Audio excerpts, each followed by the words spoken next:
दोस्तों, जिन्होंने भी आईटीआई किया है डिफरेंट ट्रेड से, चाहे वो वेल्डर से किया हो, फिटर से किया हो, यहाँ पर ईस्ट कोस्ट रेलवे यानी कि रेलवे रिक्रूटमेंट सेल जो है भर्ती कर रहा है भुवनेश्वर में। तो आईटीआई होल्डर्स के लिए बड़ी अच्छी चीज़ है। और दोस्तों, उम्र इसमें अगर मैं बात करूँ आपसे, तो आप 16 साल से 24 साल के बीच में होने चाहिए। आपने आईटीआई किया होना चाहिए और आपके पास 10th की मार्कशीट होनी चाहिए। इतना ही चाहिए। और दोस्तों, सिलेक्शन कैसे होगा मैं अभी बताऊंगा आपको। उससे पहले डेट ध्यान रखिए। डेट यहाँ पर है 7 मार्च, यानी कि आप देख सकते हो यहाँ पे क्लोजिंग एप्लीकेशन 7 मार्च से है और ये 8 फरवरी से जो है अप्रेंटिस का ये ओपन हुआ है एप्लीकेशन। ठीक है, सारी जानकारी आपको इस वीडियो में मिलेगी, कैसे क्या भरना है सब बताऊंगा मैं आपको। ठीक है, और देखिए सबसे इंपॉर्टेंट चीज़ क्या होती है, जो पीडब्ल्यूडी होता है यानी कि physical person with physical disability, इनके लिए भी सर्टिफिकेट होना चाहिए, है ना। ईएसएम जो होता है, ex service man, ESM short में लिखते हैं वहाँ पर, उनके लिए भी सर्टिफिकेट उन्हें शो करना पड़ेगा। कहने का मतलब ये है। और अगर आप ओबीसी हैं यानी कि नॉन क्रीमी लेयर से हैं तो आपको उसका सर्टिफिकेट शो करना पड़ेगा, एससी एसटी को अपना सर्टिफिकेट शो करना पड़ेगा। तो यहाँ पर इस सर्टिफिकेट के लिए क्या करते हैं दोस्तों, एनेक्जर देते हैं, है ना। कई जगह आपको जब आप नोटिफिकेशन पढ़ोगे तो आपको इस तरह से लिखा मिलेगा एनेक्जर 1, एनेक्जर 2। तो एनेक्जर 1 और 2 ही होते हैं। आप इन्हीं का प्रिंट निकाल करके इनको भर के साइन करवा करके duly signed by so and so, जो भी अधिकारी होंगे, जिस फील्ड से भी आप आते हैं, है ना, जिस भी कैटेगरी से आप आते हैं, है ना, या आप फिजिकली हैंडीकैप हैं। अब देखिए इसमें पोस्ट कुछ ऐसी भी हैं जिसमें फिजिकली हैंडीकैप जो हैं सारी पोस्ट नहीं भर सकते, लेकिन कुछ पोस्ट भर सकते हैं। तो उनके सामने उनकी रिक्वायरमेंट दी है कि अगर ऐसी ऐसी फिजिकली कोई डैमेज हुआ है तो आप उसे भर सकते हो। ठीक है, लेकिन बाकी सबके लिए ऐसा भी नहीं है।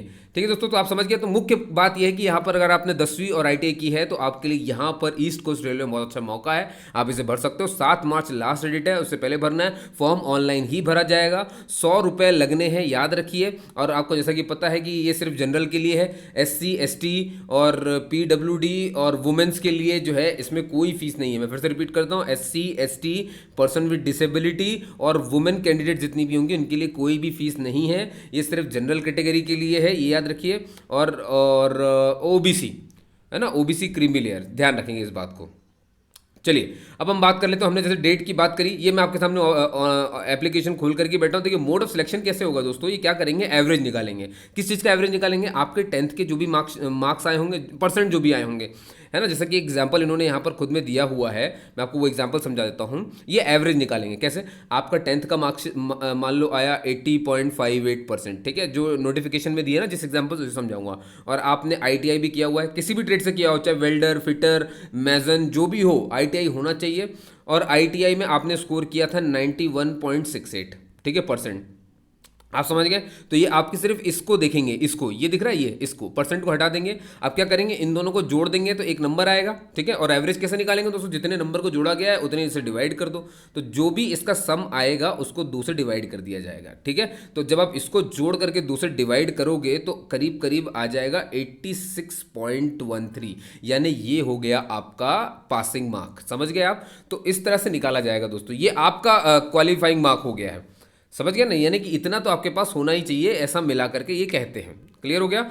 अच्छा, या इसके बस इतने से ही होगा दोस्तों, कोई रिटर्न एग्जाम नहीं है। सबसे इंपॉर्टेंट बात ये, कोई भी रिटर्न एग्जाम इसमें नहीं हो रहा है, सिर्फ सीधे मेरिट लिस्ट निकलेगी। आपके 10th और आईटीआई का दोनों का परसेंट जोड़ करके 2 से डिवाइड करके जो निकल के आएगा वही कट ऑफ होगा, है ना। बस उसी के हिसाब से मेरिट लिस्ट बन जाएगी। इसके बाद जो जो लोग इसमें क्वालिफाई कर जाएंगे उनको सीधे डॉक्यूमेंट वेरिफिकेशन के लिए बुलाया जाएगा, जहाँ पे आपको आईटीआई, अपने 10th, अपने आपने जो भी किया हुआ है ना, एक्सपीरियंस सर्टिफिकेट, ठीक है, या आप अगर एस सी एस टी हैं तो वो सर्टिफिकेट, एक्स सर्विस मैन है तो वो सर्टिफिकेट, पर्सन विद डिसेबिलिटी है तो वो सर्टिफिकेट, वो सारी चीज़ें वहाँ पर शो करनी पड़ेंगी जब आप डॉक्यूमेंट वेरिफिकेशन के लिए जाएंगे। गलती नहीं करेंगे, इसीलिए इस वीडियो को मैंने बनाया दोस्तों। और अभी बहुत टाइम है, उससे पहले से भर दो। अच्छा, डॉक्यूमेंट वेरिफिकेशन देखो यहाँ पर साफ साफ लिखा है, तो आप समझ गए ना सिलेक्शन कैसे होने वाला है। ठीक है, अब इसमें बोला है कि will be called for document verification to the extent of 1.5। देखो डॉक्यूमेंट वेरिफिकेशन के लिए 1.5 गुना स्टूडेंट्स बुलाएंगे एक्स्ट्रा, है ना, 1.5 गुना। समझ गए आप मेरी बात, है ना, कि मान लो अगर 100 पोस्ट है तो इसके इंटू 1.5, इसका 1.5 गुना बुलाए जाएंगे, क्योंकि भाई कई लोग डिस्क्वालीफाई हो जाते हैं तो पोस्ट खाली ना रह जाए, इस वजह से ऐसा होता है। ठीक है। अच्छा, इसमें एक बात और कही गई है, वो भी बता देता हूँ। जितनी भी पीडब्ल्यूडी के लिए पोस्ट निकाली गई हैं, है ना, तो वो ऑल कैटेगरी में शामिल है। देखो अभी समझाऊंगा मैं आपको। ठीक है, चलिए इतनी बात आप समझ गए। अब यहाँ पर देखिए दोस्तों, यूनिट कौन कौन सी है, यूनिट आप समझ लीजिए पहले तो। Candidates have to choose only one unit. आप सिर्फ एक ही यूनिट के लिए अप्लाई कर सकते हो। देखो दोस्तों, यूनिट अलग होता है, ट्रेड अलग होता है। ट्रेड जिससे आपने आईटीआई की है ना, जैसे फिटर हो गया, ये आपका ट्रेड है, ठीक है। और यूनिट कहाँ है, यूनिट ये रहा, ये 4 यूनिट की भर्तियां खुली हुई हैं। जैसे कि अगर आप इस वाली यूनिट में देखोगे, रेलवे के भुवनेश्वर के कैरेज रिपेयर वर्कशॉप, तो इसमें 190 सीट खुली हुई हैं, ठीक है। ये 190 अप्रेंटिस की पोस्ट खुली हुई हैं, ठीक है। खुर्द रोड डिवीजन में 237 खुली हुई हैं। इस तरह से वाल्टेयर डिवीजन में आप देखेंगे 263 है ना। और आपके संबलपुर डिवीजन में 66 है। तो ये यूनिट है, ठीक है। इन यूनिट में ट्रेड होंगे भाई, इसमें भी फिटर होगा, है ना, इसमें भी फिटर होगा, अलग से इसमें भी फिटर होगा। अब ध्यान सुनो, आप एक बार में क्या, आप सिर्फ एक ही यूनिट के लिए अप्लाई कर सकते हो और एक ही ट्रेड से होगा। मल्टीपल ट्रेड और मल्टीपल यूनिट के लिए आप अप्लाई नहीं कर सकते। अगर ऐसा करोगे तो आपका एप्लीकेशन रिजेक्ट हो जाएगा, ठीक है। और दूसरी बात बहुत ध्यान सुनिए, इसमें नोट करके लिखवाया भी गया है, और वो ये है दोस्तों कि आपको पहले यूनिट को चेक करना है कि उसमें आपके वो ट्रेड है कि नहीं जिससे आपने आईटीआई किया है ना।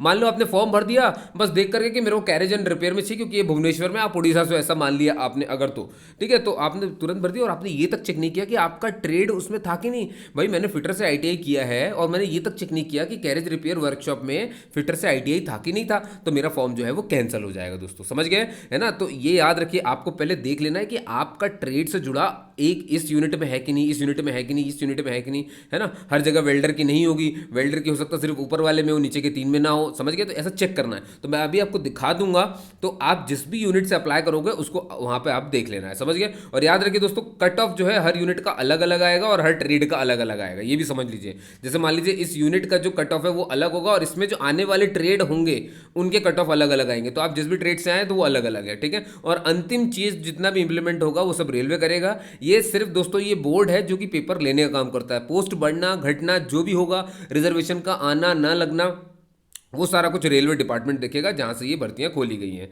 ठीक है।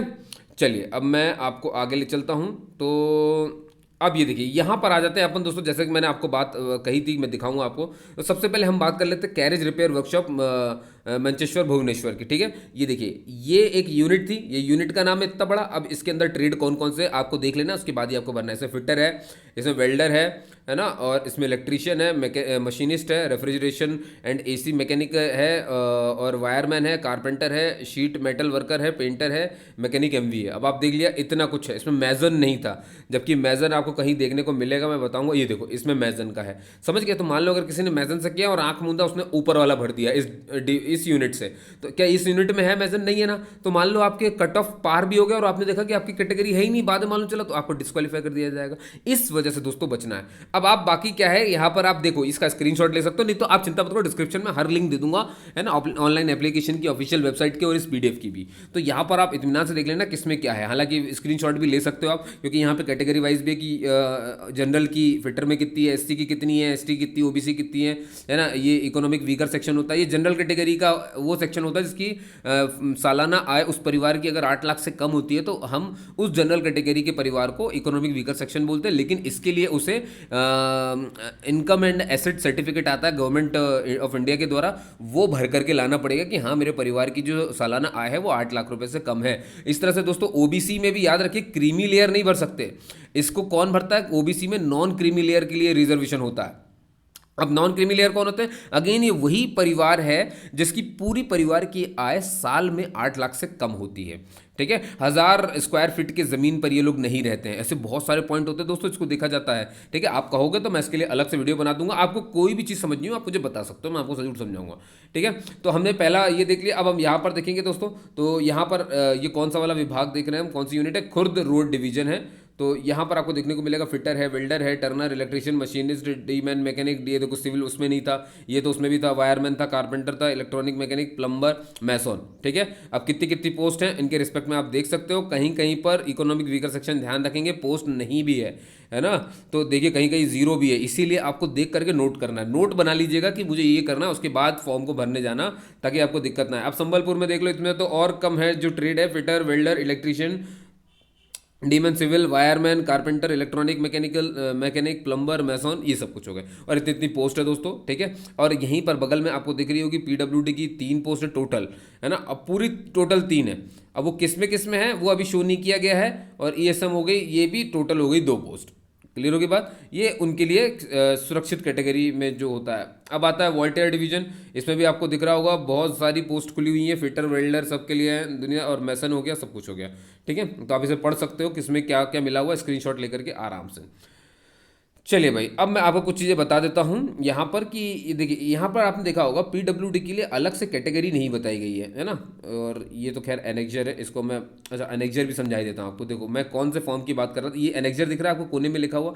अब देखिए इस एनेक्जर की हेडिंग क्या है, form of caste certificate for SC ST candidates, ठीक है। मतलब ये हुआ कि जो कास्ट सर्टिफिकेट है SC ST के लिए, कैंडिडेट्स के लिए, तो यहाँ पे वो लिखेंगे भाई दिस टू सर्टिफाई दैट जो भी आपका नाम है, फिर जिसके भी आप जो भी आपके माता पिता उनका लिखा, आप जिस भी विलेज से आते हैं, टाउन से आते हैं, डिस्ट्रिक्ट से आते हैं, और स्टेट यूनियन जो भी, अगर स्टेट है तो स्टेट, नहीं तो यूनियन टेरिटरी, जो भी ये सब भर करके बिलोंग्स टू द कौन से कास्ट है आपकी, शेड्यूल कास्ट है कि शेड्यूल ट्राइब है, उस पर टिक कर देना और आगे बढ़ देना, ठीक है। इतने सारे एक्ट लगते हैं, ये देखिए जरा दिख रहे हैं, ये सब आपको, ये कानून है, इतने कानून के तहत आपको आरक्षण मिलता है ना। और एक और यहाँ पर सेकंड पॉइंट है, देखिए ये उनको भरना है ऐसा SC ST लोग जो कि माइग्रेट हुए थे एक स्टेट से दूसरे स्टेट में, तो उनके लिए फिर एडमिनिस्ट्रेशन देता है उसको, है ना, उसको साइन करके देगा आपको, ठीक है। और इसी तरह से एक और है यहाँ पर, है ना, ये तो खैर हो गया खत्म। फिर एनेक्जर 2 देखिए, इसमें क्या लिखा है, OBC के लिए है, लेकिन किसके लिए ध्यान से देखना, the format of certificate to be produced by OBC applying for appointment to post under the government India, ठीक है। तो ये उनके लिए हो गया, आप समझ गए होंगे। तो नॉन क्रीमी लेयर जो होते हैं वो इसे भर सकते हैं, और उनके लिए भी इतने सारे एक्ट वगैरह हैं, आप देख सकते हैं। ये देखिए एक्ट, कानून, दुनियादारी, बहुत सारी चीज़ें होती हैं, ठीक है। और लास्ट वाला सर्टिफिकेट है दोस्तों मेडिकल फिटनेस के लिए, है ना, कि भाई मेडिकल फिटनेस से कितने हैं, तो ये सब आपको भरना है कि आपका नाम भर दिया, आप जिसके आपके माता पिता का नाम, फिर अपनी उम्र, हाइट, वेट, चेस्ट एक्सपेंशन यानी फूलने के बाद कितना होता है, अपनी विजन लिखनी है दोनों आई की, हियरिंग कैसी है आपकी, कितने डेसिबल तक आप सुन सकते हो। और याद रखिए दोस्तों जो हैंडीकैप हैं, यानी कि जिनकी हार्ड ऑफ हियरिंग होती है ना, किसी किसी की एच होती है, तो ये फिजिकली हैंडीकैप माने जाते हैं। तो हार्ड ऑफ हियरिंग यानी सुनने की क्षमता 70 डेसिबल से कम नहीं होनी चाहिए, याद रखिए, ठीक है। और किसी भी प्रकार की अगर आपको अपंगता है तो वो 40% से कम नहीं होनी चाहिए ना, नॉट लेस देन 40%, तभी ये एलिजिबल होते हैं, याद रखिए। 40% से नीचे फिजिकल हैंडीकैप नहीं अलाउड है, मतलब 40% तक अगर है फिजिकली हैंडीकैप तो वो अलाउड है, इससे नीचे अलाउड नहीं है ना। और दूसरी चीज़ मैंने क्या कही आपसे, कि आपकी हियरिंग जो है वो 70 डेसिबल तक होनी चाहिए, इससे नीचे नहीं होनी चाहिए दोस्तों, ठीक है। तो 2 चीज़ें आपको ध्यान रखनी है। Skin whether any evidence of, वो लिख देना, स्पीच कैसी, एलिमेंट्री सिस्टम की शुगर इन यूरिन कितना है, ये पूरा देना पड़ेगा, समझ गए। ये तो खैर सभी के लिए है, सर्टिफिकेट ऑफ मेडिकल से सबके लिए है, याद रखेंगे। स्केलेटल सिस्टम कैसा है, नर्वस सिस्टम कैसा है, ये सब कुछ होगा, और मेडिकल ऑफिसर के यहाँ पे साइन होंगे, वो आपको घोषित करेंगे। तो 3 तरह के एनेक्जर इसमें थे जो मैंने आपको समझाया, SC ST के लिए, OBC के लिए, और मेडिकल फिटनेस के लिए, ठीक है। तो इतनी चीज़ों का आपको ध्यान रखना है। अब इंपॉर्टेंट इंस्ट्रक्शंस यहाँ पर जो दिए गए हैं उसके बारे में भी हम बात करेंगे। देखिए हालांकि कुछ नहीं है, मैं आपको थोड़ा समझा देता हूँ। इंपॉर्टेंट इंस्ट्रक्शंस में यही दिया गया है कि भाई आप किसी भी, एक इंपॉर्टेंट पॉइंट ये है दोस्तों, बहुत इंपॉर्टेंट पॉइंट है जो कि यहाँ पर बहुत अच्छे से इन्होंने घोषित किया भी हुआ है, वो ये है कि जो लेबर का लॉ है ना, यानी अप्रेंटिसशिप का, वो ये कहता है कि अगर आपने ट्रेनिंग कर भी ली, मान लीजिए ट्रेनिंग हो गई आपकी रेलवे में, तो इसका ये कतई मतलब नहीं है, रेलवे बाध्य नहीं है कि आप रेलवे में ट्रेनिंग कर लें तो आपको नौकरी मिल गई है। समझ पा रहे हो इसका मतलब क्या होता है दोस्तों, ये इनके नियम में है, एक्ट में है। तो इसीलिए याद रखिएगा, बहुत सहजता से, पेशेंस से बस आपको काम करना है, कोई भी दंड फंद कुछ भी एक्स्ट्रा मत करना, जितना सिखाया जाए उतना ही करना, जब तक ज्वाइनिंग ना हो जाए तब तक कोई भी एक्स्ट्रा चीज़ नहीं करना है आपको, समझ गए आप। क्योंकि कहीं पर भी श्योरिटी नहीं है, ट्रेनिंग हो जाने का ये कतई मतलब नहीं है कि आपकी नौकरी रेलवे बाध्य है आपको देने के लिए, ये पॉइंट इन्होंने लिख दिया है और ये इनके नियम में भी है। इसीलिए आप फूक फूक के कदम रखेंगे जब आप सिलेक्ट हो जाएं वहाँ पर, ठीक है। और आपको मालूम है, अपनी गलत उम्र मत भरिए, माता पिता की स्पेलिंग गलत मत करिए, जो आपकी 10वीं की मार्कशीट में लिखा है सिर्फ वही भरना, क्योंकि बाद में आप इसे सुधार नहीं कर पाएंगे, ये भी इन्होंने साफ साफ कह दिया है, ठीक है, इतनी सारी जानकारी यहाँ पर यही दी हुई है, ये इंपॉर्टेंट इन्फॉर्मेशन वही थी। अब मान लीजिए कोई भी दिक्कत आती है, आपका फॉर्म अटक जाए या पेमेंट अटक जाए या कुछ भी हो जाता है, तो आपको यहाँ पर ये दिख रहा है कॉल 8125930726, ये टेक्निकल इशू कोई भी आता है तो आप इस पर कॉल कर सकते हो। एडमिनिस्ट्रेशन कोई इशू आता है तो आप इस पर कॉल सकते हो, और कॉल संडे को नहीं होगी, है ना, और याद रखिए किसी भी सरकारी छुट्टी के दिन नहीं होगी, बाकी दिन हो सकती है, और ये 10 बजे से 5 बजे तक बैठते हैं और आपको सुन सकते हैं। समझ गए। मेडिकल फिटनेस के लिए तो आपको मैंने एनेक्जर दिखाई दिया, उसके हिसाब से काम चलेगा दोस्तों। एग्रीमेंट ऑफ ट्रेनिंग ऐसा है कि ये आपसे जो है कॉन्ट्रैक्ट करवाएंगे अप्रेंटिसशिप का, उसके बाद ही आप उसमें जा पाएंगे, ठीक है। और कोई भी ट्रेनिंग के लिए जब अगर आप सिलेक्ट हो जाए, अप्रेंटिस जितने भी लोग हैं, ये जो है नो हॉस्टल अकोमोडेशन आप यहाँ पे पढ़ सकते हो। आपको सरकार कोई भी अकोमोडेशन नहीं देगी, ये आपको खुद के उसमें ही करना है, इसका ध्यान रखेंगे आप। ट्रेनिंग पीरियड और स्टाइपेंड की मैं बात करूँ तो अभी इसके बारे में कुछ नहीं है, एज पर द रूल इन्होंने बस कहा है, शो नहीं किया कि हम कितना देते हैं, ठीक है। Last date of receipt of application जो है वो 7 मार्च है, वो आपको पता है, 7 मार्च से पहले पहले आप उसे भर देना, 5 बजे तक विंडो खुला रहेगा। फोटो की मैं बताता हूँ कैसे क्या रहेगी। देखिए, स्कैन फोटोग्राफ और सॉफ्ट कॉपी आपको जो रखनी है, देखो दोस्तों, इसको ना फोटो में जाना, अब वो जो पेंट होता है ना, पेंट में जा करके वहाँ पर क्या करना चाहिए, रिसाइज का ऑप्शन आता है, उसको जैसे ही क्लिक करोगे ना तो वहाँ पर जाकर के 3.5 सेंटीमीटर 3.5 सेंटीमीटर भर देना। जेपीजी फॉर्मेट में होना चाहिए फोटो, और फोटो का साइज 20 KB 70 KB के बीच में होना चाहिए, तो आप मैक्सिमम 50 KB लेकर के चल देना, ठीक है। लेकिन मैं तो इतना भी नहीं बोलता, मैं तो कहता हूँ भैया कि 25 KB लेके चलो, क्योंकि उसमें भी नौटंकी हो जाती है कभी कभी, ठीक है। तो याद रखिए फोटो आपकी कितनी होगी, 25-20 KB की रख लेना, और जो आपका साइन होगा सिग्नेचर वो 20 से 30 KB, यानी आप ऐसा मान के चल लो कि आपको 25 KB की फोटो रखनी है और 25 KB की ही सिग्नेचर रखनी है, आप दोनों 25-25 KB की रख लेना, ठीक है। साइज वही है दोस्तों, सेम 100 DPI पे, तो परेशान मत हो, स्कैन करो सीधे उसमें वो करो, वरना ऑनलाइन कंप्रेसर्स होते हैं, आप कंप्रेस कर सकते हो, है ना, कंप्रेस कर ही देते हैं वो, फिर वहाँ से डाउनलोड करो, ऑनलाइन कंप्रेसर होता है, आप ऑनलाइन इमेज ऑनलाइन कंप्रेसर करके अगर सर्च मार दोगे ना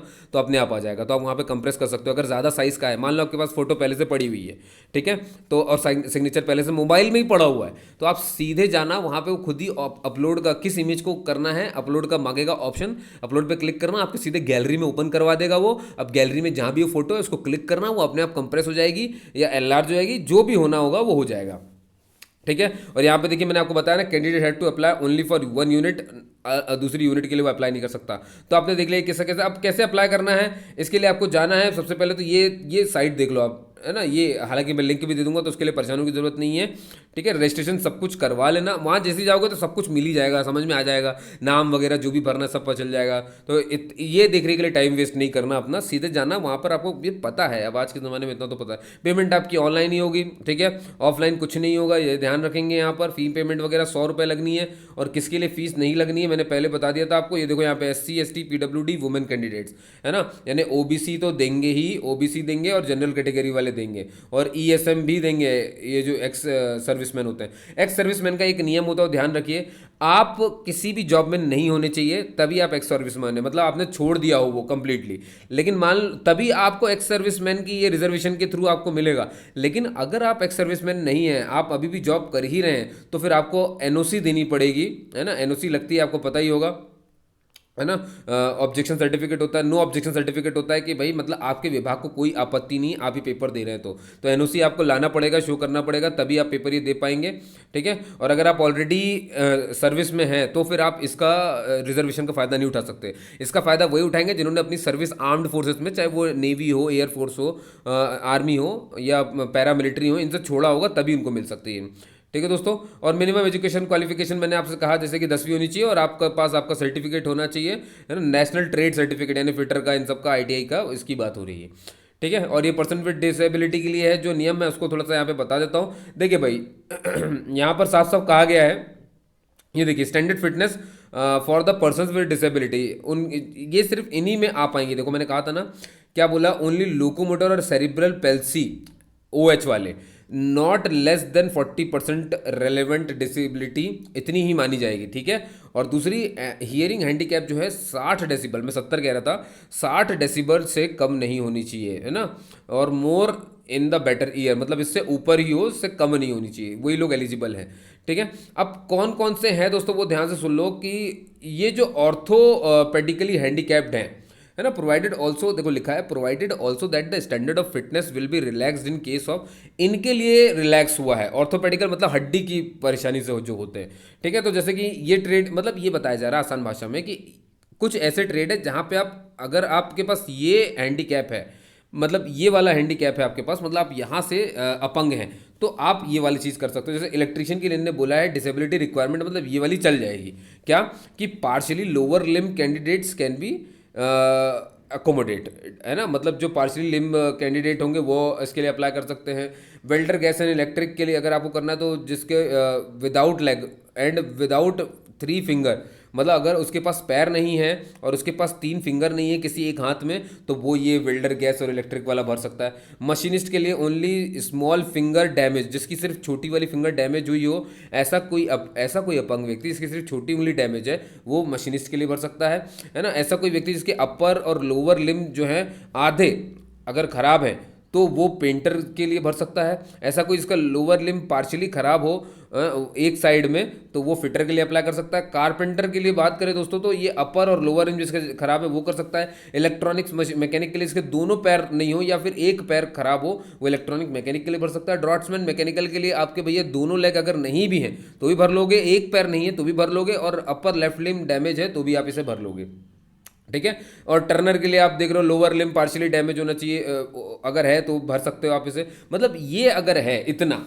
तो आप इस पोस्ट को भर सकते हो, ये बताया जा रहा है। शीट मेटल वर्कर के लिए बोथ लिम्ब वर डैमेज अगर हैं तो भी वो भर सकता है। रेफ्रिजरेशन एसी के लिए अगर किसी का 1 लोअर लिम्ब जो है वो खराब है तो भी वो भर लेगा, और स्मॉल फिंगर अगर खराब है दोनों हाथों की, तो भी आप उसे रेफ्रिजरेशन वाले को भर सकते हो। प्लम्बर जो है पर्सन विदाउट 1 और 2 फिंगर, जिसकी 1 फिंगर ना हो, 2 फिंगर ना हो, फुट की, पैरों की, है ना, और हाथ की, तो भी वो प्लम्बर का ये भर सकता है, ठीक है। और ध्यान सुनिए, और कौन अप्लाई कर सकता है, लो विजन वाले। Person with low vision means a person with impairment of visual functioning even after treatment और स्टैंडर्ड, मतलब ऐसे लोग जिनको देखने में समस्या है, उनका भले ट्रीटमेंट हो चुका है तो भी इनकी समस्या है, तो वो भी इनमें से कोई ना कोई पोस्ट भर सकते हैं। और person with disability who wants to avail the benefits of reservation must produce a disability certificate. भैया आपको पर्सन जो भी हैं डिसेबिलिटी के साथ, उनको सर्टिफिकेट शो करना पड़ेगा मेडिकल बोर्ड द्वारा, जो कि कंस्टिट्यूटेड होगा सेंट्रल या स्टेट गवर्नमेंट के द्वारा, साइंड होगा, ठीक है। अब इनको छोड़ करके, इतने ही हैं भैया फिजिकली हैंडीकैप के लिए, इतने, इनको छोड़ करके अगर अब और आपके पास कोई भी तरह की फिजिकली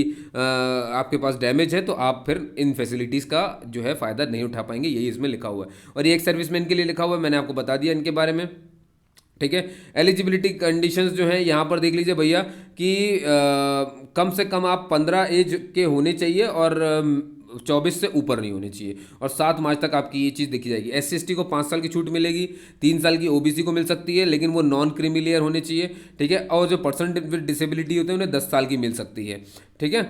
और अगर डिफेंस से हो आप तो 3 साल आपको और एक्स्ट्रा इसमें मिल सकता है, ये याद रखिए, लेकिन आपने उसके लिए मिनिमम 6 महीने नौकरी की हो तभी ये आप अवेल कर पाएंगे, ठीक है। और बस SC/ST को अगर, अब ये इसमें ये वाले 6.5 में ये लिखा हुआ है कि अगर SC/ST को फ़ायदा उठाना है अपने उसका, तो उनको जो है सर्टिफिकेट शो करना पड़ेगा, सेंट्रल गवर्नमेंट देती है ना। और जो एनेक्सर 2 में, याद है ना, SC/ST का तो सबसे ऊपर है, एनेक्सर 2 में OBC के लिए, तो ये OBC के लिए है ना, और नॉन क्रीमी लेयर से होंगे तो ये उनको शो करना पड़ेगा पूरा सब कुछ ला करके, ठीक है।